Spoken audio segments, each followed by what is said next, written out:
J'ai rencontré Mémé un soir sur un trottoir de Pékin. Elle jonglait devant l'entrée d'un pub. Elle avait un bon petit sourire en coin et un air mystérieux. Je lui expliquai mon travail, je lui montrai quelques dessins qu'elle observa avec beaucoup d'attention. Mémé est comme ça. On dirait qu'elle sourit en permanence aux étoiles et en même temps qu'elle est extrêmement concentrée sur un chemin invisible.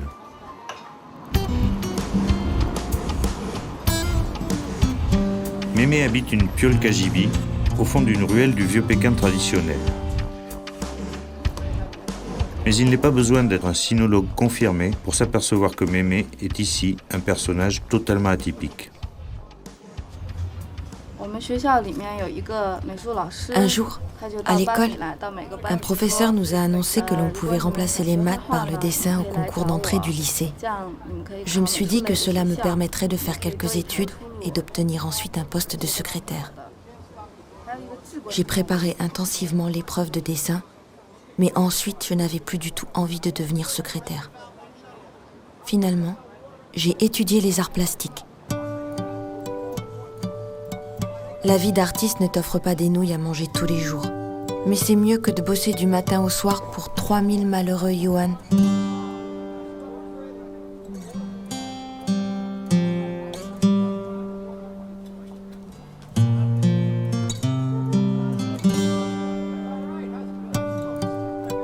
Je ne suis qu'une petite crevette perdue dans l'océan.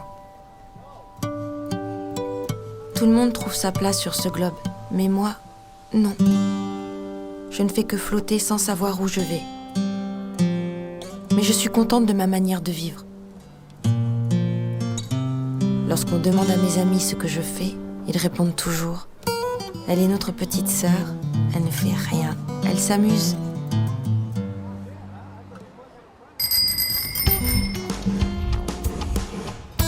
Mémé est une contemplative et hyperactive dans des domaines très personnels, dénués des considérations lucratives communes à la majorité de ses compatriotes. Son activité principale consiste à se rendre dans des écoles maternelles où elle tient une chaire de conteuse. Elle adore les enfants. Lorsqu'on la voit faire, on se demande qui est le plus émerveillé des deux.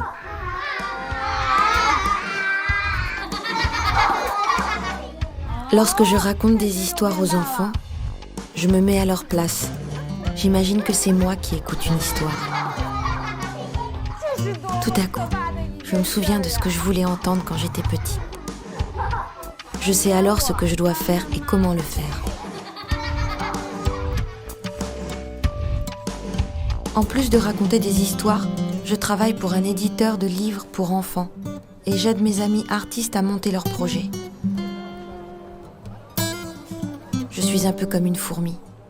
Tu la vois courir partout dans tous les sens, mais en fait, elle transporte des choses petit à petit. Moi, c'est pareil.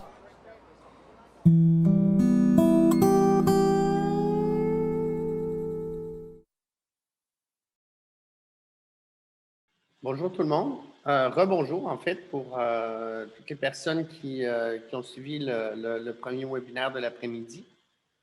Alors pour les nouvelles personnes qui viennent d'arriver, c'est le forum Mutation. Évidemment, vous êtes certainement au courant vu que vous vous êtes inscrite. Alors, l'Agence Topo, c'est le centre d'artistes en art numérique. Qu'est-ce qu'on fait avec le livre de mathématiques? C'est quoi notre lien? Bien évidemment, on a monté ce programme-là de forum autour du livre numérique pour explorer les différentes formes de l'édition numérique aujourd'hui. Et lors d'une formation précédente, on avait rencontré Steve Lemay, qui était venu présenter tout son travail exploratoire en production de livres numériques éducatifs pour enseigner les mathématiques et aussi pour présenter d'autres projets qu'ils ont réalisés aussi autour du livre numérique. Et ce qu'on vous a présenté en introduction de ce forum, donc ce webinaire, qui est le 8e webinaire de notre programme, c'est une vidéo en fait avec la jeune Mei Mei de Pékin. Et le livre de la collection Passepart, P''ART, vise à mettre en relation, en fait, à montrer le travail, à inciter à la rencontre avec des artistes. Et ce travail-là avec Mémé, en fait, a donné lieu à la création d'activités pédagogiques où les enfants ont développé leur relation avec le dessin et l'autoportrait. Donc, dans cette vidéo-là, c'est la relation entre le vidéaste, dessinateur, en fait, le dessinateur et Mémé, et l'exploration du dessin, de la relation avec l'artiste, qui fait le portrait de la personne. Et c'est une introduction en matière pour que les élèves fassent leur autoportrait. Alors maintenant, je continuerai donc avec Steve Lemay, un défricheur du livre numérique de Baobab Éducation. Bonjour, Steve. Bonjour, merci Michel. Bonjour tout le monde. Merci d'être ici. On est tous ensemble. C'est bon, on est en santé, il fait beau. Merci pour la présentation précédente de Laurie et de José parce que ça va permettre de faire un pont avec ma présentation.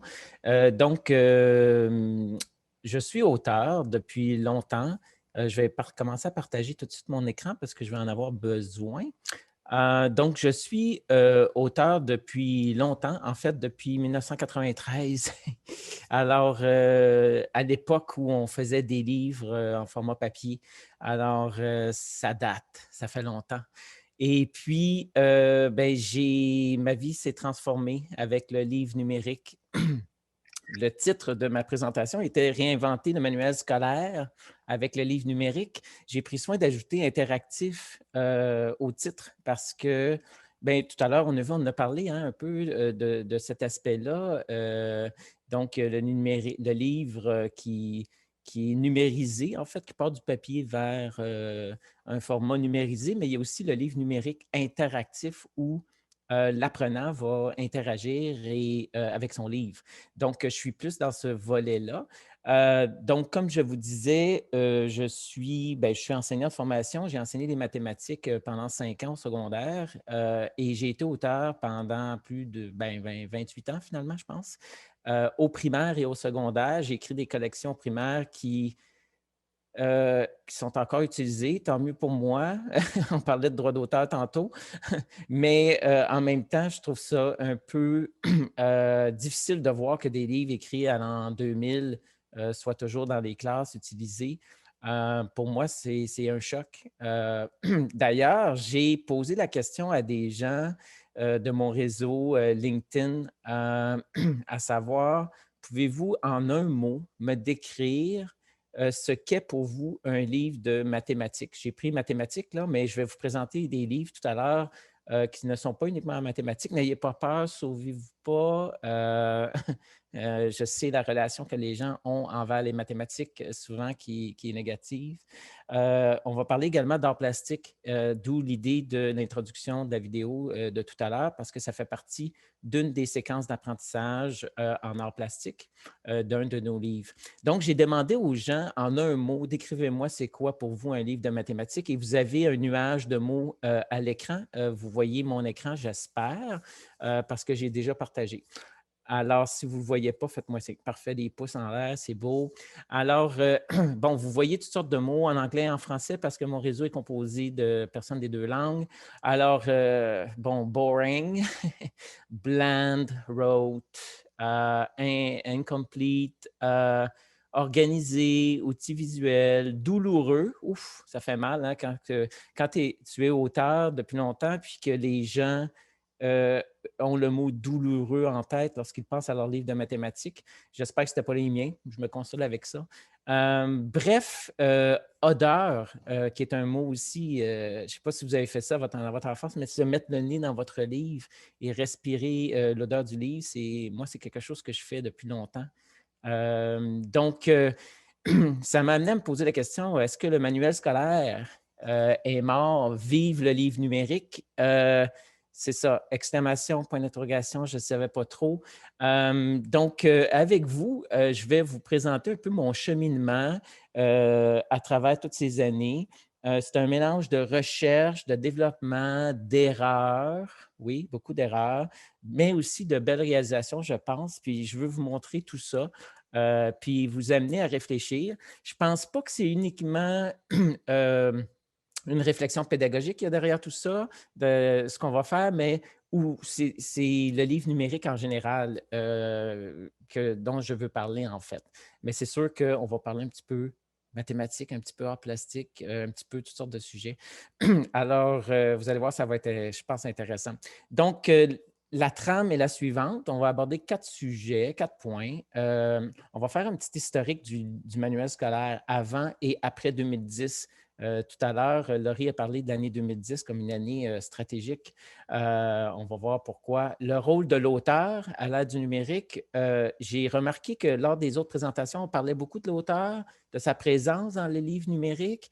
Moi, je l'ai été auteur. Je l'ai ajouté ça à ma présentation. Je vais parler un petit 5 minutes de ça parce que je ne veux pas trop que ce soit centré sur moi-même, là, mais j'ai vécu un peu beaucoup même, le rôle de l'auteur là, avec le passage à l'ère numérique. On va parler également d'exemples de livres numériques interactifs. Je veux vous en montrer. Je vais vous en présenter 3, dont Passeport, qu'on a vu tout à l'heure, on en a parlé, qui était un livre numérique d'activités en art plastique. Et c'est rare qu'on publie des choses en art plastique. Donc, je suis très fier que Baobab Éducation ait pu faire ça. Madventure, qui est un livre numérique également en anglais, qui était destiné aux États-Unis, mais qui pourrait être utilisé à plusieurs endroits. Si un jour je pouvais le publier en français, mais on va aborder. Et je vais vous présenter aussi une séquence d'apprentissage que j'ai réalisée avec TFO Éducation, Télévision francophone ontarienne. Donc, on va voir ensemble des exemples de livres numériques interactifs. Et finalement, un peu, je vais vous présenter vers la fin vers où je m'en vais. Quand je parlais tout à l'heure, c'est un mélange de recherche, de développement. Oui, je me cherche un peu dans ce monde-là. Donc, je vais vous dire où j'en suis et vers où je risque de m'en aller. Avant et après 2010, il y a cette vidéo-là ici que je voudrais vous montrer. Il n'y a pas de son, d'accord? Ce n'est pas grave, mais c'est quelque chose qui m'a frappé à l'époque parce que j'ai vu cette vidéo-là et c'est une petite fille que j'ai appelée Charlotte et puis qui a découvert le iPad. Donc, on est autour des années 2010 et regardons qu'est-ce qui se produit avec la petite. Alors, il n'y a pas de son, inquiétez-vous pas. Alors, la petite manipule le iPad, mettez-vous dans les années 2010-2011 et puis on lui donne une revue ensuite et on voit sa réaction face à la revue. Elle essaie d'agrandir les choses parce que l'iPad, c'est très tactile. Elle essaie d'appuyer sur des choses. Donc, on voit, en fait, cette petite fille-là qui a peut-être 13 ans aujourd'hui, 12, 13 ans, elle a vécu, est née et a vécu sa jeunesse avec la tablette. Et il y a eu une relation entre elle et la tablette. Et puis, ce sont ces élèves-là qui sont dans nos classes actuellement. Et puis, c'est pour ça que je me dis que les livres que j'ai écrits à l'an 2000, pour cette jeune adolescente maintenant qui se retrouve sur les bancs d'école aujourd'hui, je me suis dit, il se passe quelque chose. Donc, ça, c'est autour des années 2010. Je me suis dit, on va remonter évidemment avant tout ça là, pour faire un historique des manuels scolaires. Je ne sais pas si vous êtes en mesure de me voir en même temps, mais j'ai fouillé dans ma bibliothèque pour aller chercher des livres de mathématiques, puis j'en ai un entre les mains. Évidemment, l'impression est arrivée en 1454. Donc, le milieu d'éducation, à un moment donné, s'est approprié l'impression pour être en mesure de publier des connaissances. C'était beaucoup du transfert de connaissances. On disait, voilà le livre, voilà le maître, faites ce que je dis. Et puis, à la limite, c'était quasiment réfléchissez pas, reproduisez. Donc, la pédagogie a beaucoup évolué avec le temps. On est beaucoup plus dans dans la construction des savoirs maintenant, dans bâtir ses propres connaissances, dans expérimenter, découvrir. Bon, on en a parlé un petit peu tout à l'heure. Alors, à une certaine époque, bien, il y avait des livres qui étaient publiés par les frères des écoles chrétiennes dans les années 1916. Ça, c'est un scan que j'ai fait d'une des pages du livre que je tiens entre les mains. 1916, ça ne date pas d'hier. Voilà à quoi ressemblait un livre de mathématiques, cours moyen, publié en 1916. 1955, ça n'avait pas beaucoup changé. Donc, comme vous pouvez voir, il y a beaucoup de textes. Là, ici, on est toujours dans un livre de calcul arithmétique, 7e année. Cette fois-ci, c'était publié par le Centre de psychologie et de pédagogie. Remarquez ici en haut, c'est écrit « Souvenez-vous ». Je prends la peine de cibler cette section-là. C'est comme une section à retenir ce que l'élève devrait savoir pour être en mesure de résoudre les problèmes qui sont là. Alors, vous voyez que c'est c'est pas très attirant. Je veux dire, on n'est pas porté à aller vers cette partie-là, alors que peut-être c'est important dans le but de résoudre le problème. Un autre livre qui date cette fois-ci de 1961, Initiation à la géométrie. Un peu plus d'images techniques qui sont présentes dans le livre, mais c'est très dense, très drabe, en fait. Là, on tombe dans les années 80 et là, peut-être vous avez connu ce livre-là, Mathématiques Soleil. Moi, je l'ai connu parce que c'était dans les classes lorsque j'enseignais au début des années 90. Remarquez toutes ces bulles bleues-là qui viennent ajouter de l'information à une information déjà dense. On peut très bien imaginer avec le numérique avoir des pop-up qui apparaissent au moment opportun dans l'apprentissage. Donc, il y avait cette tendance-là dans les années 80-90. Ici, c'est un autre exemple qui s'appelle Scénario deuxième secondaire. C'est un des premiers livres que j'ai écrit. En fait, c'est le premier. Wow, quel changement vous allez voir par rapport à ce que je fais aujourd'hui, mais ça donne l'idée de ce que l'auteur des années 90 est devenu aujourd'hui.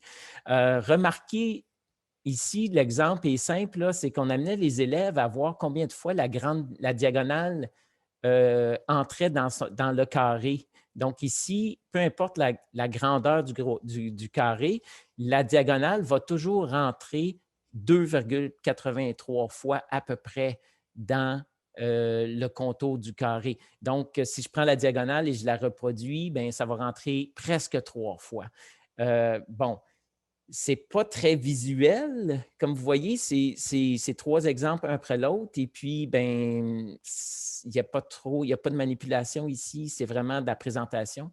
Même chose ici, dans le cas de l'hexagone. Peu importe la grandeur de l'hexagone, la grande diagonale va rentrer toujours 3 fois dans l'hexagone. C'est ce qu'on explique ici. Et ici, pour l'octogone, la grande diagonale va rentrer un petit peu plus que 3 fois à l'intérieur. Donc, on amenait ici un concept à l'élève qui demandait quand même 2 pages assez lourdes d'informations. Ici, c'est un autre exemple de livre qui se retrouve encore, comme je vous disais, parfois dans certaines classes. Ça s'appelle ClickMath. J'ai écrit ça dans les années 2000. Je l'ai amené parce que c'est déjà différent par son apparence, par son visuel. Je l'ai amené aussi parce que c'est une activité qui donne des pailles aux élèves, donc il y a une manipulation qui se produit en classe. Chaque élève reçoit 3 pailles de différentes grandeurs et avec les 3 pailles, ils doivent se poser la question, est-ce que je peux construire un triangle avec ça? C'est intéressant parce qu'il y a des triangles qui ne peuvent pas nécessairement se construire à cause de la grandeur des pailles, ça dépend. Donc, il y a un concept mathématique derrière. Et ce qui est intéressant ici, c'est qu'on amenait les élèves à dire, bien, si tu n'es pas capable de construire ton triangle avec tes 3 pailles, essaye d'échanger des pailles avec des amis pour être en mesure que tout le monde puisse construire un triangle. Personne n'est mis à l'écart, tout le monde est en mesure de construire son triangle.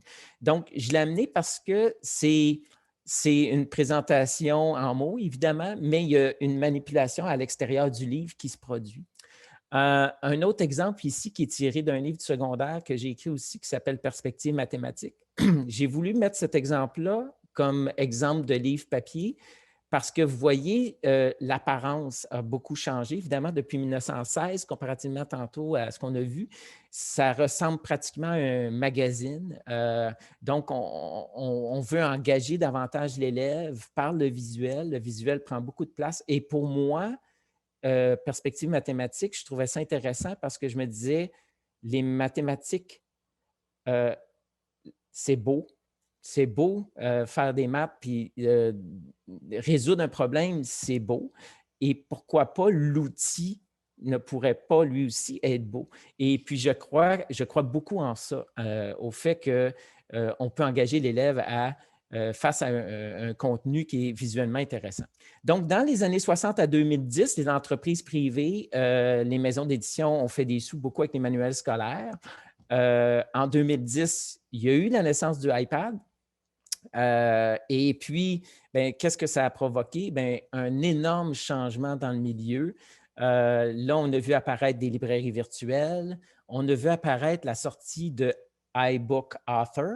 iBook Author, c'est un éditeur de livres numériques interactifs qui a été produit par Apple. Et puis, il était possible à partir de 2012 de créer des livres numériques interactifs pour le iPad ou pour le Mac. Et malheureusement, on restait à l'intérieur du produit Apple. Donc, il y a eu des applications aussi, l'application iBooks qui regroupe les livres interactifs et numériques sous forme d'une librairie. Alors, le contenant change, le contenant du manuel scolaire change et aussi le contenu et la façon d'aborder le contenu change. Donc, ça, c'est pour la petite partie historique du manuel scolaire. Donc, si je reviens un petit peu à mon expérience d'auteur, parce que j'ai dit tout à l'heure que j'aimerais ça en parler quand même un petit peu, ça a changé beaucoup de choses dans ma vie en tant qu'auteur. Premièrement, dans les années 90, lorsque j'ai commencé, j'étais un concepteur, c'est-à-dire que je travaillais pour une maison d'édition. La maison d'édition me disait de structurer mon livre, de développer une approche pédagogique. Déjà, à cette époque-là, on était dans l'idée de la résolution de problèmes, dans l'idée de construire son savoir.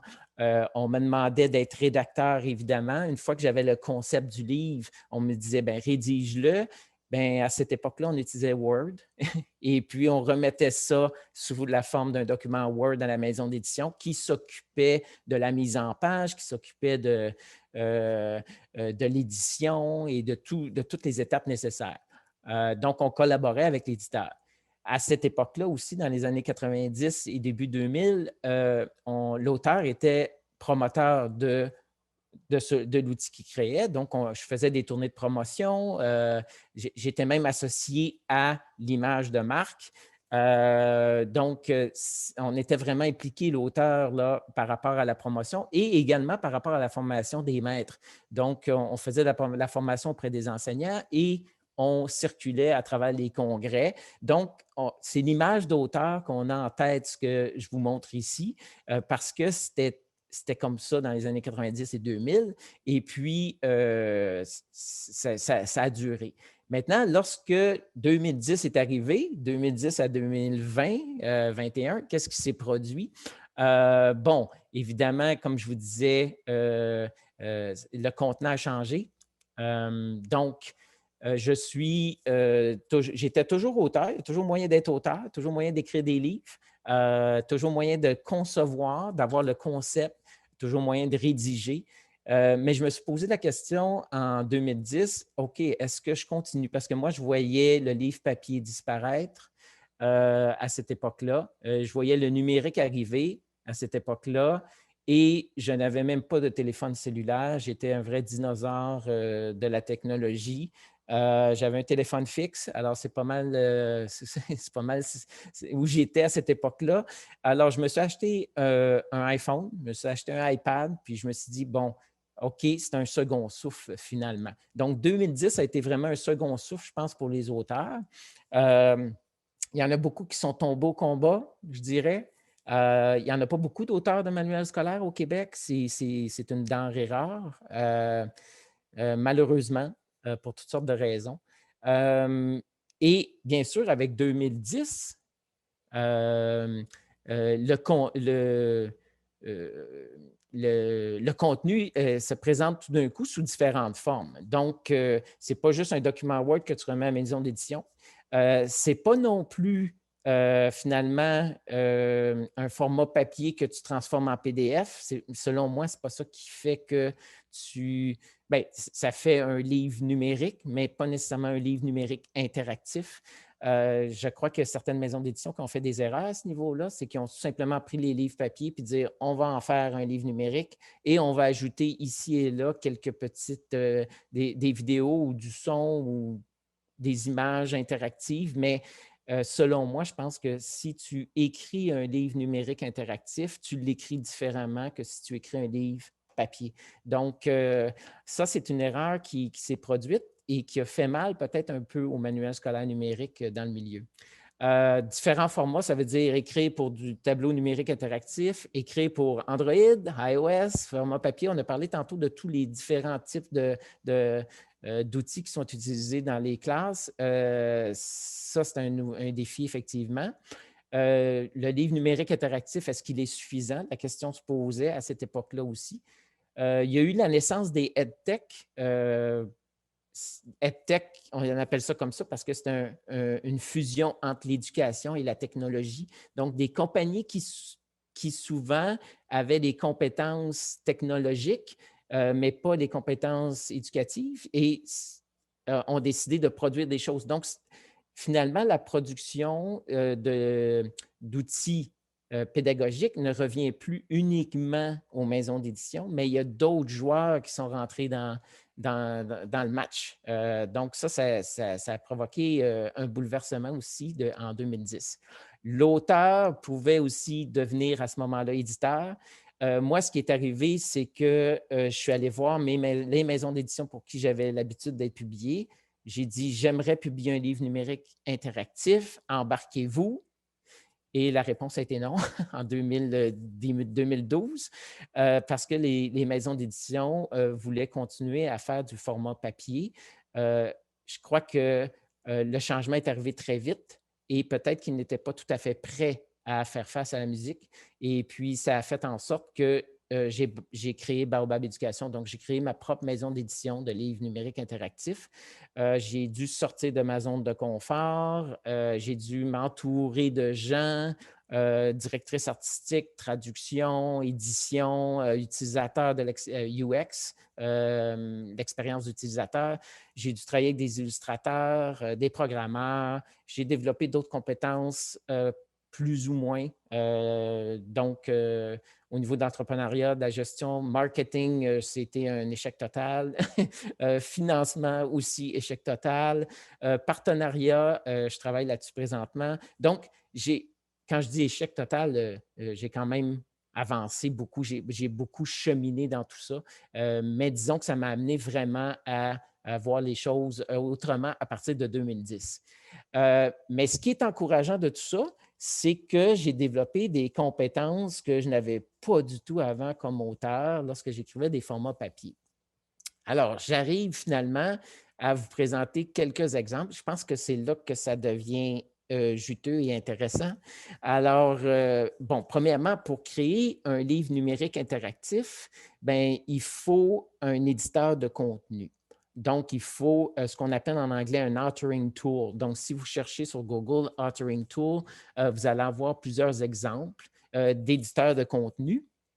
Et le premier que moi, j'ai essayé, ça a été iBookauthor. Et ça a été pour moi une super belle expérience. Vous avez ici un exemple d'iBookauthor, une image. Ça a été une belle expérience dans le sens où j'ai beaucoup appris à utiliser un éditeur, à voir comment ça fonctionne. Le seul problème, c'est que ça m'a amené dans un entonnoir qu'on appelle Apple. Et puis, malheureusement, il n'était pas possible. J'espérais avec les années que les livres numériques interactifs deviennent un peu comme la musique de iTunes qui s'est retrouvée partout et puis C'était pas uniquement concentré sur Apple, mais ça s'est ouvert à d'autres plateformes. Malheureusement, iBooks, qui est l'application qui permet de recevoir des livres numériques sur votre Mac, ben, iBooks n'existe pas sur d'autres plateformes. Donc, c'est un peu malheureux. Mais ça m'a permis de créer mes premiers livres numériques. Alors, si on regarde un petit peu qu'est-ce que cet outil-là nous permet de faire? Bien, il nous permet de faire, bien sûr, de la mise en page, il nous permet d'insérer des textes, il nous permet de faire des chapitres, des sections, des pages, il nous permet de faire une intro à notre livre par l'intermédiaire d'une vidéo, d'avoir une table de contenu, d'avoir un glossaire, d'ajouter des formes, des tableaux, des graphiques. Et cette partie-là ici, des widgets, en fait, en français, je pense que ça se traduit par fonctionnalité. C'est là que ça devient intéressant, c'est que tu peux insérer des images 3D que l'élève peut bouger. Tu peux insérer des keynotes, des animations, tu peux insérer de l'audio, de la vidéo. Tu peux surtout, tu peux insérer aussi des galeries d'images, mais tu peux surtout insérer des widgets HTML que l'on programme et que l'on vient intégrer au livre. C'est l'élément le plus intéressant parce que ça permet d'amener l'élève à faire face à des manipulations virtuelles. Donc, ça, c'est un exemple. iBook Author, c'est un exemple d'éditeur de contenu. Et pour sortir de Apple, parce que j'aimerais bien que mes livres soient utilisés, par exemple, sur un Chromebook qui est très présent dans les écoles, beaucoup aux États-Unis, de plus en plus ici, parce que ça coûte moins cher. Donc, ou Android, par exemple, pour les tablettes et téléphones cellulaires. Je suis allé vers d'autres éditeurs. Et un des éditeurs de contenu que j'ai trouvé, ça s'appelle Kotobi. Kotobi donne à peu près la même chose que iBook Author comme fonctionnalité. Donc, tu as une table des matières ici à la gauche. Tu as un éditeur ici normal, là, comme pour le format police taille. Et ici, tu peux ajouter des images, des galeries d'images, des liens externes. Tu peux faire des questions, des tests. Tu peux ajouter de la vidéo, de l'audio. Donc, et des widgets HTML5. Donc, c'est pas mal ce que Apple offre, sauf que l'avantage avec Kotobi Author, par exemple, c'est que, premièrement, tu peux visualiser ton contenu selon la plateforme. Donc, ici, par exemple, ce que vous voyez à l'écran, c'est mon contenu, mais vu à travers un iPad Pro 10.5. Mais je pourrais aussi visualiser mon contenu à travers un iPhone 6 ou visualiser mon contenu à travers votre écran d'ordinateur. Donc, c'est très intéressant parce que peu importe l'outil, ou même ton téléphone Samsung, par exemple. Donc, peu importe l'outil, ce n'est pas uniquement réservé à Apple, mais ça permet d'ouvrir beaucoup, beaucoup au niveau du marché. Et donc, ce qui est intéressant, c'est qu'il est possible d'exporter le contenu pour Windows, mais aussi pour Mac et aussi Chromebook. Donc, ça devient intéressant comme outil. Ça peut être intégré aussi au Learning Management System, qui est un système de gestion d'apprentissage qui existe dans les écoles, souvent dans les commissions scolaires. Tu peux créer, exporter en application web aussi. Donc, ça permet d'ouvrir un peu plus sur le monde là, par rapport à ce qu'on veut faire. Un autre exemple d'éditeur de livres numériques, c'est Magic Box. C'est un peu le même principe. Disons que ce qui va être différent d'un outil à l'autre, c'est beaucoup l'utilisation, l'expérience de l'utilisateur, en fait, là. La qualité du UX qu'on mentionne. Donc, ici, par exemple, on peut ajouter des questions, des enregistrements, du texte, de la photo. Donc, vous voyez, c'est à peu près le même type d'éditeur qui permet d'écrire notre contenu. Et ce qui est intéressant aussi avec ces éditeurs-là, c'est que ça te permet aussi d'avoir des rapports. Quelle est l'utilisation de tous tes livres, par exemple, qui ont été faits? Est-ce qu'il y a des sections qui sont plus pertinentes que d'autres pour les élèves, plus engageantes que d'autres? Donc, il y a ce genre de rapport-là aussi qu'on nous donne qui se trouve être intéressant parce que un des avantages du livre numérique, c'est de pouvoir adapter le contenu avec le temps. Donc, faire des ajustements du contenu, mais aussi, si on voit qu'il y a un chapitre qui n'est pas intéressant, que personne ne va voir, bien, on peut se dire, bien, on va le remplacer ou on va le retravailler pour le rendre davantage intéressant. Donc, ça, ce sont les éditeurs qui permettent de créer du contenu. Donc, avec ces éditeurs-là, je vais vous montrer maintenant des exemples de manuels scolaires qui ont été créés avec ça. Donc, ici, je vais passer les pages. À la limite, bon, vous voyez ici, il y a une vidéo, il y a du texte, il y a des onglets qui permettent de passer d'une page à l'autre, donc une navigation qui se fait dans le livre. Mais je ne passerai pas à travers toutes les pages parce que j'ai mis des chapitres, en fait. Donc, ça, c'est une section que j'ai faite avec TFO Éducation. L'idée, c'était de travailler sur la circonférence du cercle. Et puis, on s'est servi de la roue, en fait, pour amener la circonférence du cercle auprès des élèves. Et bien sûr, du vélo, parce que, bon, quand on pense roue, on pense vélo. Alors, la séquence d'apprentissage, bon, premièrement, vous voyez, il y a un visuel intéressant, je pense. Pour moi, c'est important. Quand on fait des mathématiques, c'est beau. Il faut que ça soit visuellement intéressant, visuellement engageant. Donc, vous voyez comme par exemple ici, on peut activer une vidéo où on montre à l'élève que si on fait tourner une roue avec un point de départ, puis après avoir fait le tour complet, on a un point d'arrivée, bien, la distance parcourue par la roue, c'est la circonférence de la roue, en fait. Donc, il y a cet aspect-là qui est intéressant. Ça, je dirais que pour moi, là, c'est un peu de l'interaction passive, dans le sens où le simple fait de mettre une vidéo, pour moi, ça ne fait pas d'un livre numérique, ça n'en fait pas nécessairement un livre numérique interactif. C'est-à-dire, il y a une interaction, mais elle est somme toute assez passive, dans le sens où tu actives la vidéo, tu la regardes, et puis, tu en retiens quelque chose, bien sûr, si c'est bien fait. Et puis, mais ça demeure quand même plus passif. Par contre, si on va activer ici, réalise l'expérience, là, il y a un côté un peu plus actif que tout à l'heure.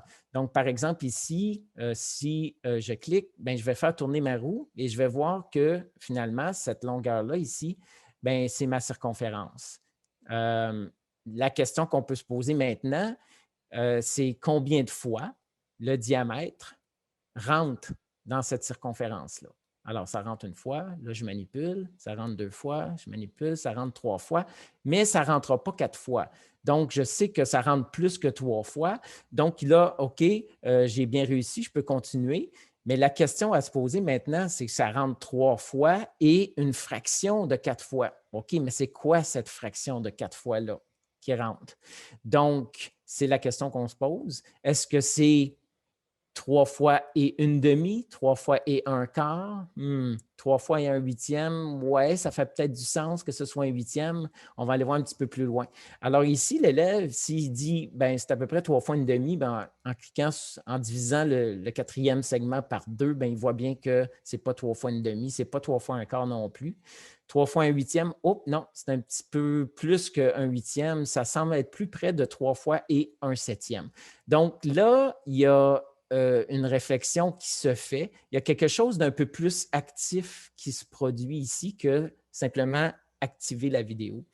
D'autres genres de choses, tout à l'heure, quand je vous disais qu'un pop-up, c'en est un exemple de pop-up qu'on peut ajouter ici, ça permet de réduire la lourdeur de la page ici dans l'exemple. Imaginez si j'avais ajouté ce texte-là à la page ici, ça serait plus lourd. Alors, je l'active quand j'en ai besoin. C'est intéressant de travailler avec ce genre d'outil-là. Il y a aussi de l'audio que je vous fais écouter. Vous allez entendre le... Pour ma part, j'ai tenté de préciser davantage la valeur de pi, en ayant recours à un raisonnement plutôt qu'à l'expérimentation. Pour y arriver, j'ai pensé coincer un cercle entre deux polygones réguliers, en augmentant de plus en plus le nombre de côtés de ces deux polygones. J'ai réussi à coincer davantage le cercle. Je me suis ainsi rapproché de plus en plus de la valeur recherchée. J'ai même coincé le cercle en deux polygones réguliers à 96 côtés. Il en fallait de la patience. J'en suis arrivé à la conclusion que le diamètre de tout cercle entre plus que 3 fois et 10/71e dans la ligne qui forme le cercle. Par contre, il entre moins que 3 fois et 1/7. Pas mal précis, non? Alors, vous avez peut-être reconnu ma voix d'outre-tombe qui imitait Archimède. Alors, Archimède vient de découvrir, selon sa méthode, que le diamètre, il ne rentre pas 3 et 1/7 comme on a trouvé tout à l'heure, mais 3 et 10/71e, plus précis encore. Puis il explique qu'il a coincé le cercle entre deux polygones réguliers, mais pas à 4 ou à 6 côtés comme la figure ici, mais à 96 côtés. Donc, imaginez que j'ai un polygone à 96 côtés qui est à l'extérieur du cercle, puis un polygone régulier à 96 côtés qui est à l'intérieur, puis le cercle est coincé entre les deux. C'est difficile à imaginer pour un élève, c'est difficile à représenter dans un livre aussi papier, parce que c'est difficile encore plus à faire. Imaginez Archimède à l'époque, il a dû faire ça, mais il dit dans la bande audio, ça lui a pris un temps énorme de faire ça. Donc, qu'est-ce qu'on peut faire? Bien, on peut se servir du numérique et de l'interaction de l'élève avec son livre. Donc, par exemple, ici, la question qu'on se pose, c'est vous voyez le cercle en rouge, vous voyez le diamètre en orange. Bien, la question, c'est combien de fois la ligne orange rentre dans le cercle, dans la ligne rouge. Bon, on sait que ça rentre 4 fois dans le carré, d'accord? Et que ça rentre 3 fois dans l'hexagone. Donc, c'est entre 3 et 4 fois que ça va rentrer dans le cercle. Mais combien exactement? Bien là, on peut faire ce qu'Archimède a dit. Lui, ce qu'il a dit, c'est qu'il a coincé le cercle. Regardez bien, je vais coincer le cercle de plus en plus en augmentant le nombre de côtés du polygone à l'extérieur du cercle et du polygone à l'intérieur du cercle. Donc là, déjà, on se rapproche du cercle juste en ayant 10 côtés pour les deux figures intérieures et extérieures. On se rapproche du cercle. Donc, si on se rapproche du cercle, ça veut dire que la ligne orange, si elle rentre 3,09 fois dans l'hexagone mauve et si elle rentre 3,24 et plus fois dans l'hexagone bleu, bien, ça rentre entre 3,09 et 3,24 dans le cercle. Et là, bien, on peut aller jusqu'à ce que Archimède a fait, c'est-à-dire augmenter le nombre de côtés. Là, déjà à 24 côtés, vous voyez, on est quasiment rendu au cercle de chaque côté parce que, bon, on a une limite visuelle. Et là, on est à 3,13, entre 3,13 et 3,15. Vous voyez peut-être où on s'en va avec ça, là. Bien, Archimède, lui, imaginez, il est allé jusqu'à 96 côtés pour les deux figures qui entourent. Alors, regardez, 96 côtés ici, 96 côtés pour la figure extérieure.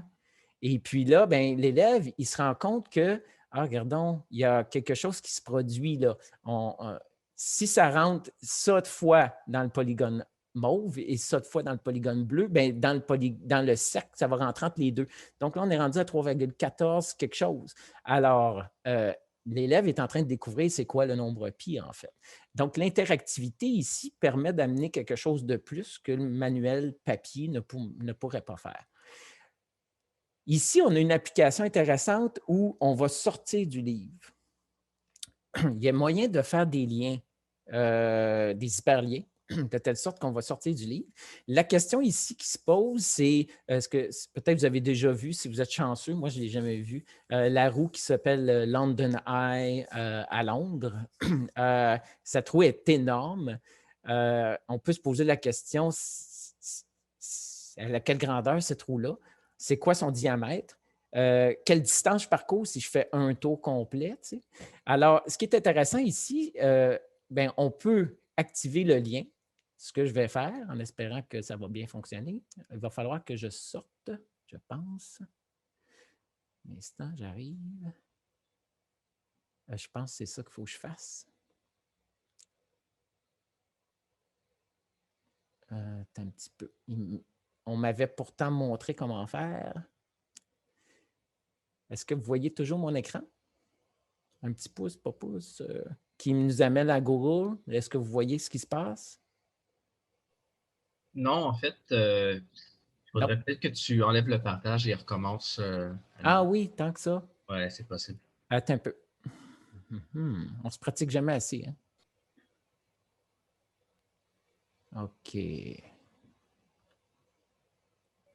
J'ai enlevé le partage. Je refais le partage. Oui, c'est ça. Hey, c'est le fun de savoir qu'il y a du monde qui m'écoute. On est là, Steve, on est là. C'est vraiment pas facile, j'avoue. C'est quelque chose. C'est quelque chose. J'avais jamais vu que ça. OK. Est-ce que vous revoyez... On voit le livre encore. Le livre. Ah oui, c'est pas ça qu'il faut que je vous montre. Mais là, je pense que tu vas être capable... Ah. OK, ce ne sera pas long. Je recommence parce qu'il faut plutôt que je vous montre mon desktop. Bon. J'espère que j'ai mis le son. Est-ce que vous voyez mon desktop? On voit ton desktop, on voit le livre de Charlotte, mais ça devrait fonctionner comme ça. Si tu cliques sur le lien, on va le voir tout de suite. Ah! C'est parfait. C'est beau. Là, on arrive sur Google. OK? Alors, là, c'est intéressant parce que ma question de départ, c'était de savoir, OK, est-ce que c'est gros, cette roue-là? Et là, moi, je trouve ça, c'est génial. Là. Écoutez, l'élève se retrouve à Londres. Il voit une vue de haut du London Eye, d'accord?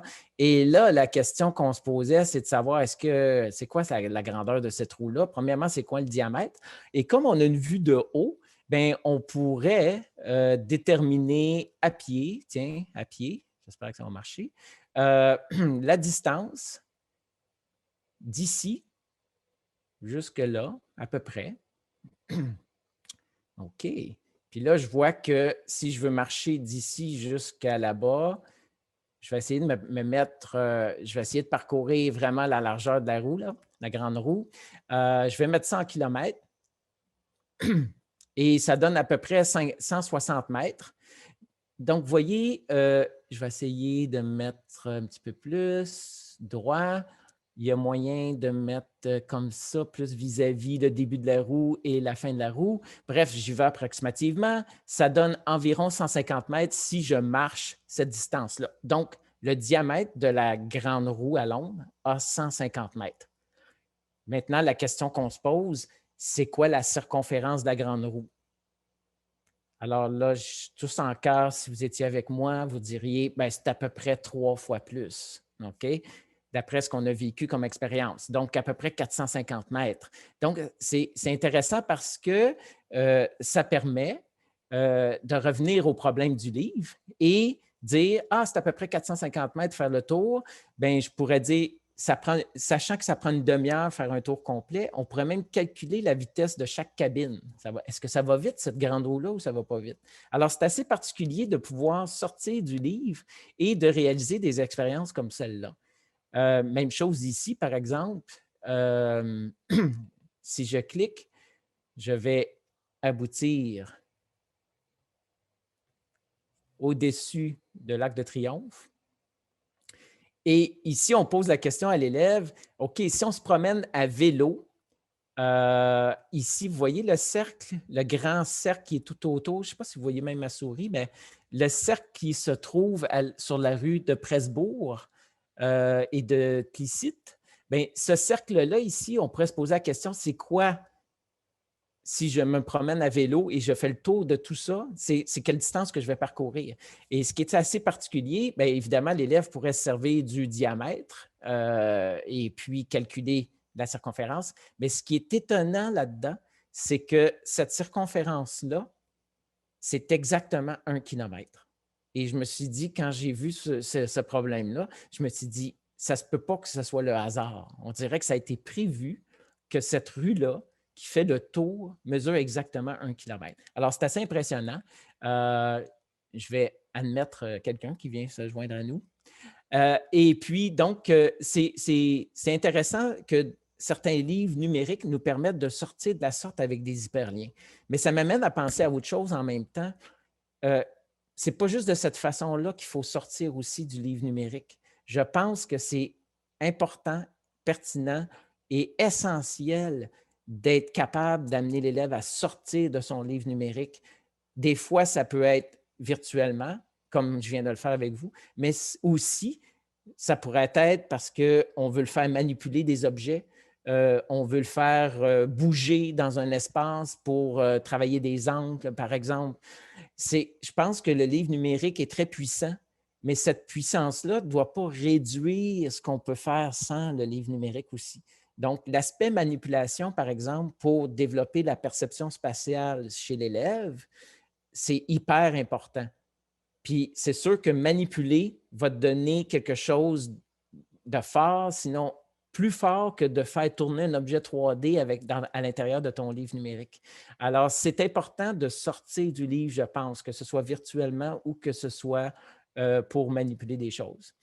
J'aimerais vous présenter, ça m'amène à parler de vers où je m'en vais par rapport à la création de contenu en mathématiques. Je veux vous présenter cette animation-là ici parce que c'est quelque chose que je veux faire de plus en plus.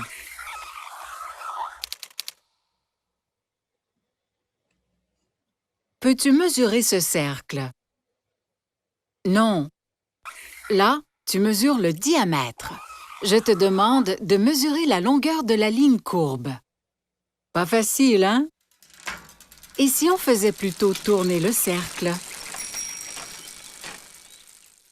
C'est la longueur de cette ligne que l'on cherche à mesurer. C'est la circonférence du cercle. Observe qu'il y a plusieurs cercles autour de toi. La circonférence est proportionnelle au diamètre. Par exemple, un cercle ayant un diamètre 2 fois plus grand qu'un autre a une circonférence 2 fois plus grande.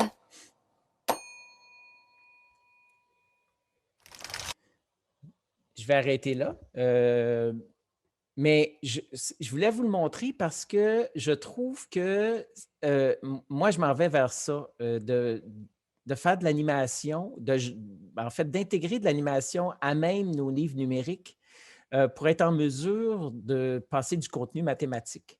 Je pense que ça peut travailler beaucoup sur l'engagement de l'élève, de voir des choses comme celle-là, que de voir, vous vous rappelez le livre de 1900, c'était celui de 1916 ou 1950, où on disait je me souviens, puis là, il y avait 2 paragraphes. Bien, ici, c'est ça. Ici, c'est mes connaissances. On veut montrer à l'élève, c'est quoi que tu devrais savoir maintenant que tu as suite à ton apprentissage. Et je pense que l'animation peut avoir quelque chose de très engageant, davantage en tout cas que simplement du texte. Donc, je m'en vais beaucoup vers ça, l'idée d'intégrer de l'animation. Malheureusement, c'est excessivement cher à produire. Puis là, ben, on pourrait faire le lien avec ce qu'on mentionnait tout à l'heure, à l'autre présentation, l'aspect gratuité. C'est un éternel combat dans le milieu de l'éducation. Puis le pire, c'est que l'aspect gratuité ne vient pas de maintenant avec le numérique. L'aspect gratuité, c'est malheureux à dire, mais j'ai un peu contribué à ce que ça se produise en éducation, mais ce n'est pas de ma faute. C'est que le premier livre que j'ai écrit, qui s'appelait Scénario, que vous avez vu tout à l'heure avec les petites caméras, j'avais 26 ans, aucune crédibilité, personne ne me connaissait. J'ai écrit un livre, puis la maison d'édition s'est mise à paniquer parce que nos compétiteurs, c'était des auteurs reconnus dans le milieu, d'une 50aine d'années, bien connus et bon, avec un certain statut.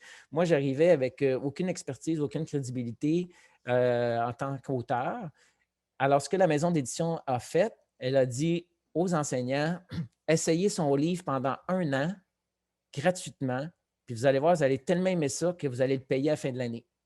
Alors ça, c'était l'approche de marketing en édition scolaire.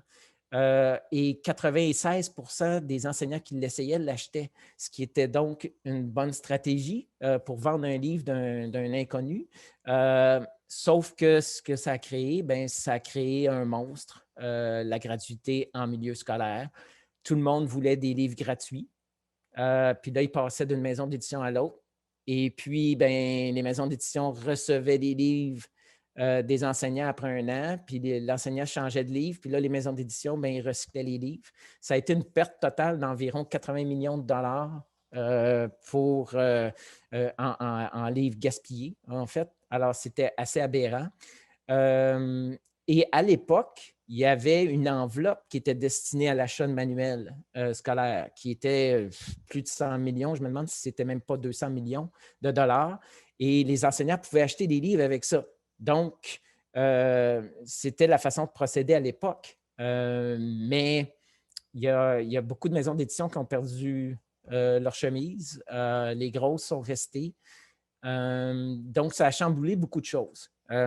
Puis là, avec l'avenue du numérique, cette pratique-là en éducation est toujours présente. Puis en plus, oui, il y a du numérique gratuit aisément tout le monde cherche du gratuit finalement sur le web. Mais c'est malheureux parce que pour l'auteur ou pour la petite maison d'édition, c'est dur de survivre. Et créer des animations comme celle-là qui seraient très, très pertinentes, mais sont quand même très coûteuses. Et puis, c'est ça. Il faut voir. Il faut voir si c'est possible de faire ça, mais je regarde cette éventualité-là. Je veux vous montrer d'autres exemples d'interaction que j'utilise dans certains de mes livres. Ça, c'est tiré de Madventure. C'est intéressant ici parce qu'on demande à l'élève combien de nombres de 4 chiffres tu peux concevoir avec ces 4 chiffres-là. Donc, l'élève va manipuler. Il peut placer ses cartons. Et puis dire, je vais construire 1267. Et là, on affiche qu'il a fait 1267. Il peut bouger puis dire, je pourrais aussi faire 1276.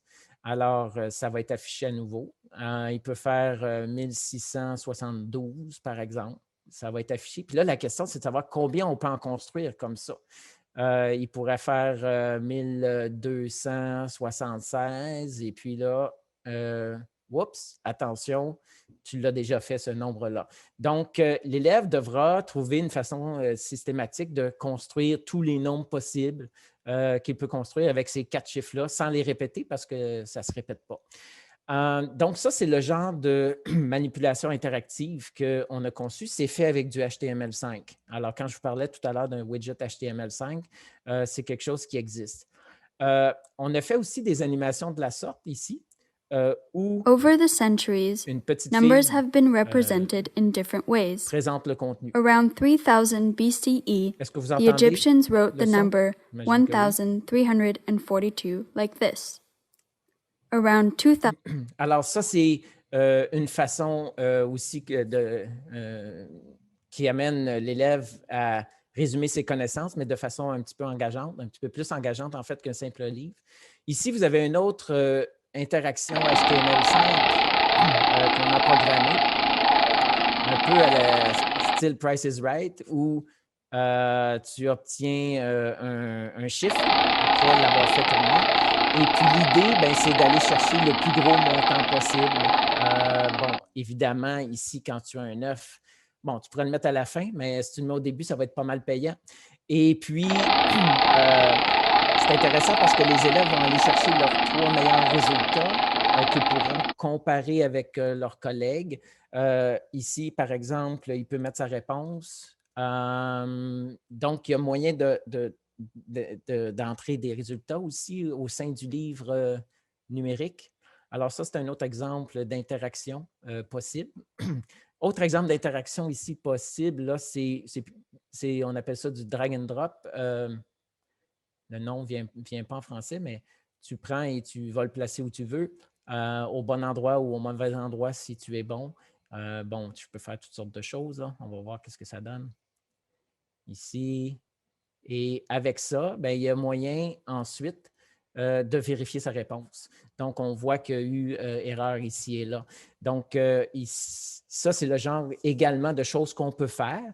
Et avec certains éditeurs, ce qui est intéressant, c'est que l'enseignant peut recevoir le résultat de Steve. Là, l'enseignant voit que Steve, bien, il s'est trompé à cette question-là, mais peut-être qu'il était meilleur à l'autre question, et à la 4e, et à la 5e, et à la 6e. Et puis, finalement, de voir qu'au bout du compte, il y en a réussi 0 sur 8. D'accord? Donc, il n'a peut-être pas travaillé ou il n'a absolument rien compris.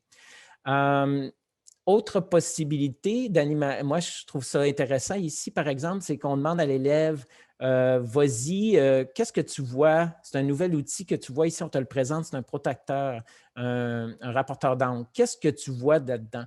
Donc, on a créé aussi des animations qui sont assez simples, moins coûteuses que l'animation que je vous ai présentée tout à l'heure, mais ça donne quelque chose d'intéressant, ça a été fait Keynote. Donc, ça, c'est quelque chose qu'on peut ajouter aussi à notre livre numérique qui fait en sorte de présenter à l'élève de l'information tout en étant un peu plus actif comme présentation. J'aimerais ça également vous présenter le livre en art parce que on a aussi publié un livre en art et je ne veux pas m'en tenir uniquement aux mathématiques. Le livre en art est très intéressant aussi. Je vous présente simplement un artiste parce que ce que Passeport fait, c'est qu'il présente aux élèves 6 artistes à travers le monde, d'où le titre Passeport. Et puis, Titoine Lamazou fait du portrait, entre autres. Vous l'avez vu tout à l'heure dans la vidéo parce que ça fait partie de la séquence. Donc, on va présenter, par exemple, qu'est-ce qui inspire Titoine Lamazou, comment il choisit ses sujets, où il voyage pour les réaliser. Bien, tout à l'heure, ce que vous avez vu avec Mei, bien, justement, on va se servir de cette vidéo-là pour amener l'élève à faire éventuellement des portraits aussi. Puis, je peux vous montrer, par exemple, l'enseignante qui a réalisé justement ce livre-là, qui a créé ce livre-là, a fait faire l'activité aux élèves et a demandé de faire leur propre portrait tout en mettant en arrière-plan ce qui les intéresse, ce qui les allume dans la vie. Donc ici, j'ai le portrait d'un des élèves. Lui, c'est le basketball, donc il s'est fait un chapeau de basketball. Elle, ben, elle a mis son drapeau, donc elle est devant le drapeau de son pays, ainsi de suite. Lui, c'est le soccer. Bon, alors, ça fait partie du livre, c'est un élément intéressant. Il y a des animations aussi qui sont là. Donc, l'élève peut arriver à faire sa propre création aussi à la toute fin. Tout à l'heure, lorsqu'on parlait de co-création et de création, je pense que c'est effectivement très intéressant de penser faire ça aussi. Dans ce cas-là, ici, l'élève, il va faire sa création, mais évidemment, vous avez vu, il va falloir en art plastique, par exemple, sortir du livre et puis aller créer et faire quelque chose, une réalisation personnelle, évidemment. Mais on en a aussi des activités où l'élève fait une création, mais à même le livre, de manière numérique. Donc, ça aussi, c'est possible de rester dans le livre, mais il y a moyen également d'en sortir. Ce qui m'amène au 4e point, maintenant que je vous ai présenté des exemples de livres numériques interactifs, parce que le dernier livre numérique interactif que j'ai publié, c'était en 2018. Ça fait quand même 2 bonnes années, un petit peu plus. Et j'ai réalisé, premièrement, qu'un livre numérique comme Madventure pour 4e année, là-dedans, ce livre-là, c'est l'équivalent d'une année scolaire. Donc, c'est l'équivalent d'à peu près 100 heures d'apprentissage. 100 heures d'apprentissage, c'est beaucoup dans un livre numérique interactif. Ce que je vous ai montré, c'est une petite partie du livre, en fait, mais c'est un livre numérique de 100 pages et à chacune des pages, tu as des vidéos, tu as de l'animation, tu as un widget HTML, donc c'est plus que 100 pages dans le fond. C'est l'équivalent d'un livre de 400 pages environ. Alors, pour le milieu scolaire, le livre numérique interactif est quand même assez lourd. Ça prend de la place, c'est gros. Puis je me suis rendu compte sur les réseaux sociaux que souvent les enseignants écrivaient, ils disaient « Avez-vous une activité sur le rapporteur d'angle? » Ils ne demandaient pas un livre complet sur la géométrie. Ils ciblaient un sujet bien précis. Alors, ce que j'ai fait à l'époque, j'ai dit « OK, c'est peut-être beaucoup acheter le livre au complet. Ce qu'ils veulent, c'est peut-être juste travailler les opérations, peut-être seulement travailler les fractions, peut-être seulement travailler la géométrie. » Donc, j'ai découpé mon livre en 3 sections, de telle sorte que pour l'enseignant, ce soit plus facile de se repérer et d'aller chercher ce qu'il veut. Donc, s'il veut travailler avec ses élèves seulement la géométrie, bien, il pourrait acheter ce petit livre numérique-là qui est une composante du gros livre, autrement dit. Ça a été la première étape que j'ai faite. Et c'est intéressant parce que je me disais, OK, ce livre-là, je vais le vendre 4,99. Bien, je me suis dit, OK, je pourrais découper en 3 livres et les vendre chacun 1,99. Donc, il y a moyen ici de jouer avec les prix et de rendre ça plus accessible. 1,99, c'est quand même pas cher. Quoi que 4,99 non plus, mais quand tu te bats contre la gratuité, c'est quand même plus cher. Et finalement, après avoir fait ce partage-là du livre en 3 livres, en 3 petits livrets, là, je suis rendu à l'étape de me dire, OK, mais le prof qui veut une activité sur le rapporteur d'angle, c'est peut-être juste ça qu'il veut. Il ne veut peut-être pas tout le livre de géométrie. Donc là, je suis rendu à penser à créer des capsules d'apprentissage, des capsules interactives d'apprentissage. Donc, cibler des sujets très précis. Ce livre-là, ici, là, c'est 20 séquences d'apprentissage de 5 heures, 100 heures d'enseignement. 20, c'est pour une année. Deuxième année, c'est 20 autres capsules. Troisième année, c'est 20 autres capsules. Donc, avec les 3 livres que j'ai écrits de Madventure, je serais capable de faire 60 capsules de 5 heures au lieu de faire 3 livres de 100 heures. Donc, je suis un peu là pour favoriser l'achat à la carte, en fait, et favoriser aussi d'aller, pour l'enseignant, faciliter la tâche, d'aller chercher vraiment ce qu'ils veulent. Ça n'empêche pas d'aller chercher le livre complet, mais s'ils veulent un sujet précis, ils peuvent se contenter de ce sujet-là sans être obligés d'acheter la totalité. Je vais en arriver à ma conclusion, ce qui est quand même pas pire parce que j'aimerais ça en discuter avec vous ensuite. J'aimerais avoir 20 bonnes minutes là, pour qu'on puisse discuter ensemble de tout ça. Ça fait un survol assez rapide, mais je pense que ça permet de réfléchir sur le livre numérique interactif, mais pas simplement pour le milieu scolaire. Je pense que ça ouvre des horizons. Donc, en termes de conclusion, je suis parti d'une citation de Jean-Pierre Jeunet, qui a fait Le fabuleux destin d'Amélie Poulain. Il en a fait un autre, Délicatessen, il me semble. Oui, ben oui, je l'ai écrit. Donc, il dit, Jean-Pierre Jeunet, ça m'a inspiré, il dit « J'aime utiliser les effets spéciaux, mais ma préoccupation première est de les mettre au service de l'histoire. Si c'est simplement de l'effet pour de l'effet, ça ne vaut pas la peine. » Et quand je crée des livres numériques interactifs, bon, premièrement, je pense au concept mathématique, évidemment, mais je pense aussi au contenant, puis comment ça va se retrouver dans le contenant. Je pense aussi aux widgets interactifs qui vont amener l'élève à découvrir, à expérimenter des choses, donc à donner de la valeur finalement à l'interaction. Donc, voici ma citation qui est inspirée de la sienne et que je pense que ça veut dire à peu près la même chose. « J'aime utiliser les widgets ou les fonctionnalités interactives, mais ma préoccupation première est de les mettre au service du contenu. Si c'est simplement des widgets pour des widgets, ça ne vaut pas la peine. » C'est du mot pour mot, mais je l'ai adapté à ce que je fais. Mais c'est parce qu'à un moment donné, ce qui est arrivé dans le milieu scolaire, c'est qu'on a pris des PDF, bon, on a pris des livres papier, on les a transformés en PDF. Avec les PDF, ensuite, on a ajouté des widgets. Puis là, ben, c'était rendu de la poudre aux yeux. Moi, je pense que si tu veux écrire un livre de A à Z, il faut l'écrire en fonction des interactivités que tu vas amener et non pas, tu ne peux pas partir d'un papier, puis d'un format papier, puis de l'amener numérique interactif. Imaginez tout à l'heure le livre de scénario, là, où on avait 3 carrés, après ça 3 hexagones, après ça 3 octogones. On ne pourrait pas amener ça en PDF puis dire on va ajouter… Non, ça ne fait pas de sens. Donc, il faut penser le contenu en fonction, évidemment, du contenant qu'on va utiliser.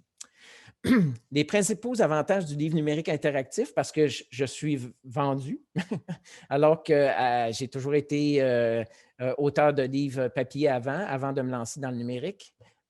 Premièrement, c'est un concentré de contenu que tu peux régulièrement actualiser. Les livres format papier, normalement, dans le milieu scolaire, avaient une durée de vie de 10 ans. ClickMap, que je vous ai montré tout à l'heure, ça fait déjà 20 ans qu'il est dans les classes. Quand je l'ouvre, là, des fois, je me dis « Ouf, ça a mal vieilli. C'est normal, 20 ans. » Tandis que le livre numérique interactif, ben, tu modifies quelque chose et les utilisateurs reçoivent la nouvelle version à jour directement. Donc, c'est quand même un avantage assez considérable. Une présentation interactive, dynamique et engageante pour l'élève, bien, je pense que ce que je vous ai montré comparativement à 1955, on voit tout de suite là, que c'est beaucoup plus engageant, en espérant que ces jeunes-là, dans 20 ans, ne disent pas que leur livre de mathématiques était plate, contrairement à ce que les gens ont dit lorsque j'ai fait mon petit sondage. Une fois le livre numérique téléchargé, ce qui est intéressant aussi, c'est qu'on n'a pas nécessairement besoin de connexion Internet. On peut sortir, le livre va se retrouver dans ton appareil et tu n'es pas obligé nécessairement d'avoir une connexion Internet, à moins, par exemple, que tu veuilles aller voir la grande roue du London Eye. Ce qui est intéressant avec le livre numérique interactif, en tout cas pour moi, c'est que j'ai pu créer moi-même les livres numériques interactifs. J'ai pu les publier moi-même.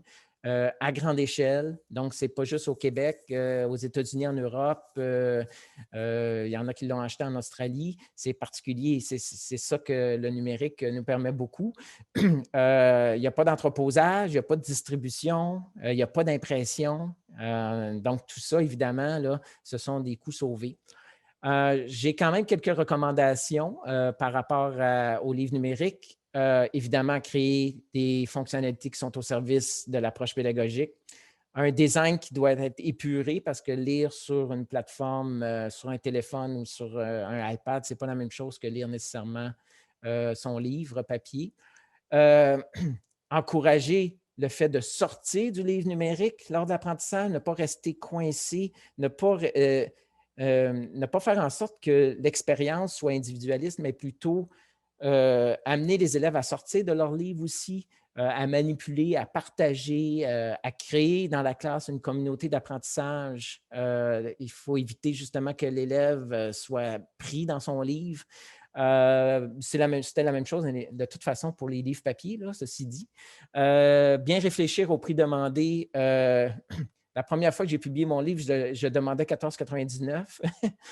Là, il est rendu 4,99 $ si tu veux vendre à plus grande échelle. Protéger ses droits, évidemment, en tant qu'auteur. Avoir un plan de marketing, c'est très, très, très louable. Moi, j'apprends encore à ce niveau-là. Une stratégie solide de vente, beaucoup à apprendre. Quand je vous disais que bon, l'auteur en moi a beaucoup cheminé. Il ne fait plus seulement écrire, je publie aussi. Donc, c'est beaucoup d'autres compétences à exploiter. Et je dirais que je ne fais pas ça nécessairement pour l'argent. Je vais être clair avec vous, transparent. Si vous voulez faire d'argent, moi, je vous suggérerais plutôt de créer une application qui donne une odeur au livre numérique. Je pense qu'il y a beaucoup plus d'avenir là. Mais compte tenu de la gratuité qu'il existe dans le milieu d'éducation actuellement, je pense malheureusement qu'on est en train de faire mal aux auteurs de plus en plus, aux éditeurs aussi de manuels scolaires. Je me pose toujours la question à savoir comment ils font pour survivre. Et souvent, comment ils font pour survivre, c'est qu'avec leur contenu numérique, ils vendent souvent du papier. Donc, il y a comme ce mariage-là entre le papier et le numérique. Alors, ça complète ce que j'avais à dire sur le sujet. Je vous donne quelques références. Kotobi, c'est pour l'éditeur que je vous ai montré tout à l'heure. Je ne travaille pas pour eux autres, là. Je suis en train de découvrir l'outil, puis je trouve qu'il est intéressant. Je vous invite à aller voir mon site, baobabeducation.com, où vous allez avoir des extraits de Passport Adventure et les liens qu'il faut pour aller les acheter sur iBooks. La séquence sur la circonférence du cercle, ça a été fait avec TFO Éducation. Je ne sais pas s'il y a du monde de TFO ici présentement, mais je les remercie. On a fait quelque chose de beau, superbe avec la circonférence du cercle. Si vous allez sur ebooksforeducation.com, je le dis en anglais parce que c'est ça, il a été pensé comme ça, je pense. Il y a beaucoup d'autres exemples de livres numériques interactifs. Sur iBook, l'application iBook, vous allez en trouver. Ils ne sont pas toujours super interactifs, mais il y en a. Et je vous invite à aller voir Baobab Éducation sur Facebook, Twitter et je me fais des amis aussi sur LinkedIn. N'hésitez pas à m'envoyer des invitations. Ça me fera plaisir d'être en lien avec vous et d'échanger. Alors, voilà. Je passe le mot à Michel. Je pense qu'il reste quand même 18-20 minutes, c'est bon. C'est cool. Bonjour, Steve. Moi, je trouve ça extraordinaire d'assister à la démarche d'un c'est un poète, quelque part, de la mathématique. C'est un entrepreneur de l'édition. C'est un inventeur de modèles d'affaires. Je trouve ça quand même vraiment intéressant. J'ai noté plusieurs points. Évidemment, l'arrivée du iPad est un moment clé dans l'histoire du livre numérique, là, parce que c'était beaucoup plus performant qu'un lecteur Kobo. Là, il y a la question de la rareté des auteurs. Là, des auteurs de manuels scolaires, ça, c'est vraiment quelque chose de particulier. Mm-hmm. Je ne connais pas, je ne peux pas m'exprimer dans ce sens-là, mais il y a évidemment écrire, concevoir des manuels, mais ensuite, il y a concevoir des manuels dans un univers numérique et en incorporant des animations, puis en adoptant, en explorant des nouveaux modèles d'affaires. Mm-hmm. Alors, c'est là que je considère que Steve Lemay, c'est vraiment une personne importante. Je ne sais pas quel type de soutien il y a pour ce genre de personnes, compagnies, entreprises, à part peut-être justement TFO, là, tout ça. Là. Bien, en fait, il doit y avoir sûrement des financements quelque part possibles. Ce que je vous ai montré, ça a été le financement, ça a été de ma poche. Sauf que tu ne peux pas faire ça tout le temps. Là. Ça fait 5 ans. Là, je vais commencer à regarder au niveau des financements. Je sais qu'il y a des fonds qui se donnent. Là. C'est simplement que rechercher du financement, c'est quasiment un emploi à temps plein. J'ai commencé à le faire à un moment donné. Là. Premièrement, c'est très lourd. C'est beaucoup de bureaucratie. C'est décourageant, j'avoue. Sauf qu'il faudrait que je prenne des vacances, 1 mois ou 2, puis que je fasse que ça. Et puis, tu reçois des refus, évidemment. Le genre de refus que j'ai eu est assez étonnant parce que c'est du genre, OK, pour avoir tel financement, il faut au moins un chiffre d'affaires d'1 million de dollars. Alors, si j'avais un chiffre d'affaires d'1 million de dollars, je ne vous demanderais pas de financement, mais bon, c'est quand même un peu particulier. Je rencontre ce genre de difficultés-là. C'est pas facile. Par exemple, on est à l'ère des fameuses jeunes pousses ou start-up. Mm-hmm. Mais sinon, je vais continuer dans ma récapitulation là, de la présentation. C'est intéressant l'idée de l'entonnoir d'Apple parce que c'est vrai que c'est un entonnoir de tout converger vers l'Apple Store et l'ouverture avec Kotobi Author qui permet de visualiser le contenu par plateforme. Ça, c'est quand même une tendance lourde d'avoir des outils qui permettent de visualiser à travers les différents supports. Je veux dire, pour le web, on le fait avec, pour les sites qu'on dit responsive, là, adaptables aux différentes plateformes. c'est normal que ça existe aussi pour la création de livres numériques. Et c'est intéressant de savoir que c'est pas limité seulement à la création de sites web, mais que c'est aussi bon pour les livres numériques. Mhm. La question de la mise à jour aussi en temps réel, c'est une autre question qui a été soulevée parce que là, nous, à Topo, on a donné 2 ateliers de création de livres numériques avec une plateforme d'édition web dernièrement, en février et en mars, précédant le forum Mutation. Et c'est vraiment une plateforme où est-ce qu'on met le contenu dans l'éditeur. Ensuite, on pèse sur le bouton pour que l'éditeur génère des livres. Et à chaque fois qu'on fait une modification, ben le livre est régénéré dans sa nouvelle version avec la correction appropriée. Alors, contrairement à un livre, un manuel où, mettons qu'on sort à 100 000 copies avec une erreur dans le nom par exemple, si on met S-T-E-V-E pour Steve au lieu de S-T-E-E-V-E, ben, ça fait 100 000 copies avec l'erreur dans le nom de Steve.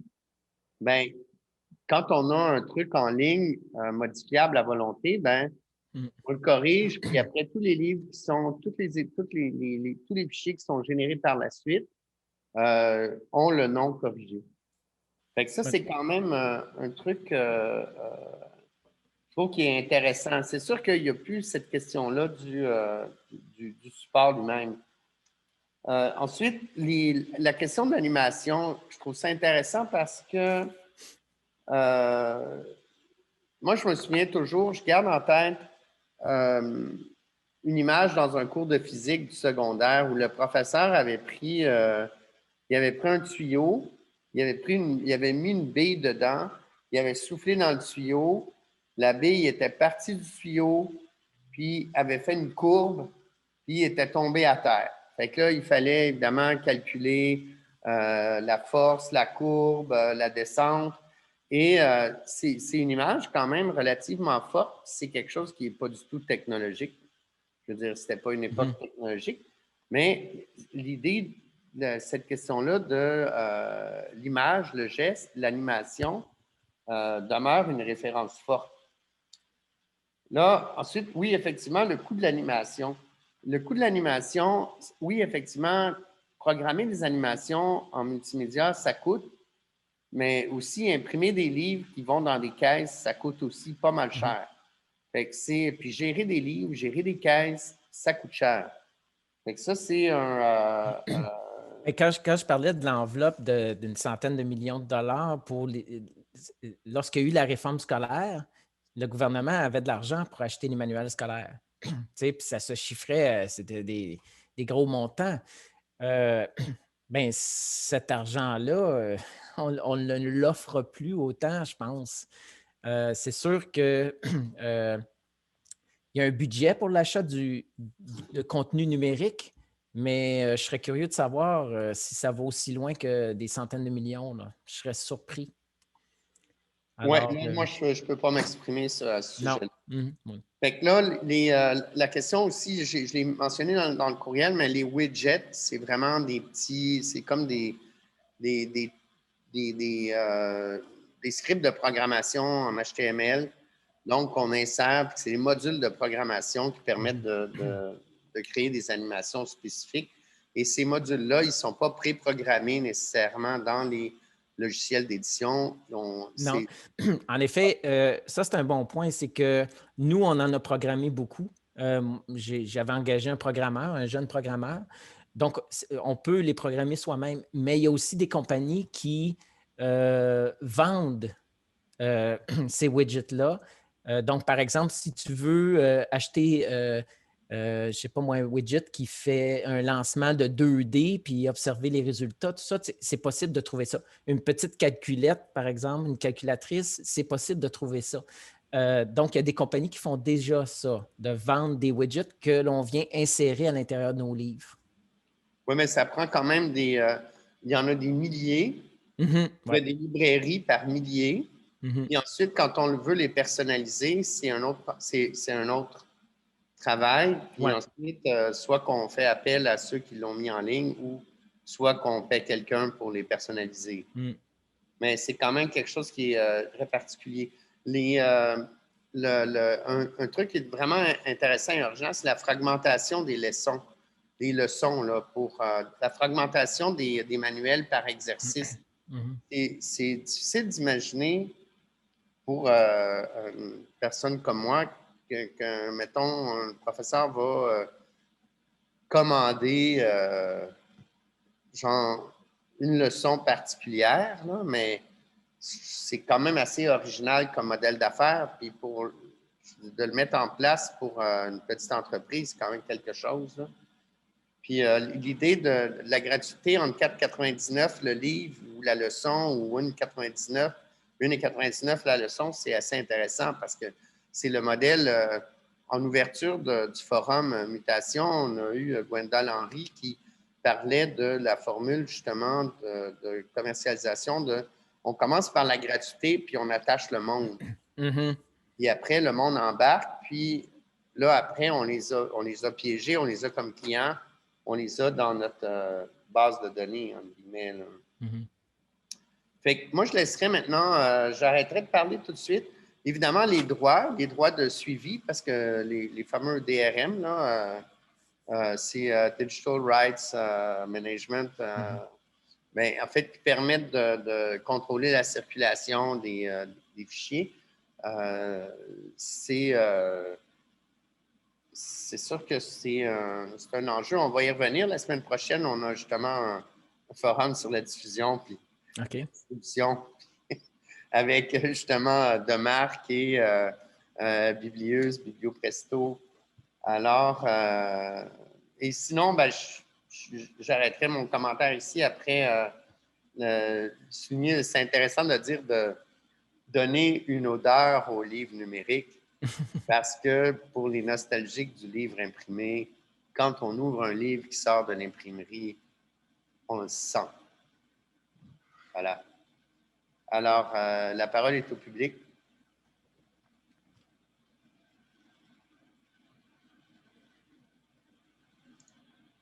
Si certaines personnes ont des questions, n'hésitez pas à ouvrir vos micros. Il y a le chat aussi. Sinon, je pensais à ça, Steve, si tu peux partager peut-être les liens qui étaient à la fin de ta présentation, comme si on peut cliquer dans la présentation, peut-être dans le groupe Mutation Espace Communauté, si tu te sens à l'aise. Puis ça me permet aussi de vous en parler à ceux qui sont avec nous. Aujourd'hui, on a créé un groupe Facebook qui s'appelle Mutation, le livre à l'ère numérique, espace communauté, pour justement proposer un espace de discussion. Puis aussi, là, on en profite pour vous tenir au courant des différentes thématiques qui sont abordées dans le cadre du forum. N'hésitez pas, je vais vous mettre le lien dans le chat. Et sinon, oui, Linda? Oui, je voulais juste, j'ai une question comme Kotobi, je crois, là, que vous avez mentionné pour publier des livres numériques. Est-ce que c'est seulement pour les livres scolaires ou… Non, pas du tout. C'est sûr que le marché scolaire est très intéressant pour eux. Ils offrent certaines fonctions pour le marché scolaire, mais non, ce n'est pas uniquement pour le marché scolaire. D'ailleurs, quelqu'un qui voudrait, par exemple, faire un livre de recettes interactif, ce serait un outil intéressant. C'est ça. Donc, ça permet d'être sûr de s'adresser à une plus grande masse parce que tu peux exporter ton livre de différentes façons. C'est ça. Ouais. Donc, moi, mon premier livre que j'ai écrit, « 3 défis contemporains », production et sources d'énergie, les changements climatiques, la pollution de l'air à l'échelle mondiale. Et il était quand même retenu dans la sélection 2017 du prix Roberval en France, chapeauté par l'Université de Compiègne, dans la catégorie grand public. Mais j'étais l'éditrice moi-même de ce prix, ce livre-là. Il y en a eu quand même 400 de vendus au Québec, une quinzaine de cégeps qui l'ont acquis, 7 universités, 50 bibliothèques municipales. Il y en a 400 exemplaires qui ont été quand même vendus. Il y a même certaines écoles qui l'ont acheté pour les élèves là, de secondaire, plus vers la fin du secondaire, là, parce que c'est un livre quand même écrit grand public. Mais moi, il n'y a pas eu la diffusion. Quelqu'un qui m'a vu au prix dans la sélection 2017, ils ont fait un bon bouquin là, avec tous les gens qui ont été nominés en sélection. Mais les gens là-bas, ils ne peuvent pas l'acquérir, mon livre. Là. En fait, ce que Kotobi pourrait faire pour vous, par exemple, c'est que vous êtes en mesure, si vous avez un site web, il faut partir de quelque part. Hein. Il faut qu'il y ait un endroit où les gens peuvent partir, puis là où acquérir le livre. Mais si vous avez un site web, il est possible de... web. Oui, donc à partir de votre site web, il est possible d'utiliser Kotobi et de vous faire une petite librairie de vos livres. Donc, quand vous cliquez sur le lien, vous allez arriver sur votre petite librairie de Kotobi et là, les gens peuvent acheter à même le site. Donc, c'est un peu comme, en fait, c'est la même chose avec iBooks. Hein? Vous allez sur la librairie iBooks, vous avez un paquet de livres, de titres, tout ça. S'il y en a un qui vous intéresse, vous cliquez pour l'obtenir et ça apparaît dans votre librairie d'ordinateur. C'est le même principe, en fait.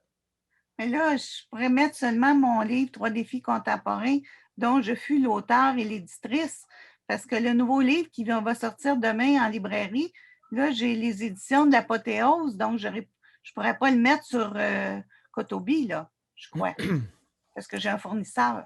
Ah oui, bien là, c'est autre chose. Il va falloir s'entendre avec... 3 défis contemporains, mais déjà, ce serait bien. Oui, c'est ça, puis qui serait en lien direct avec votre site. D'accord.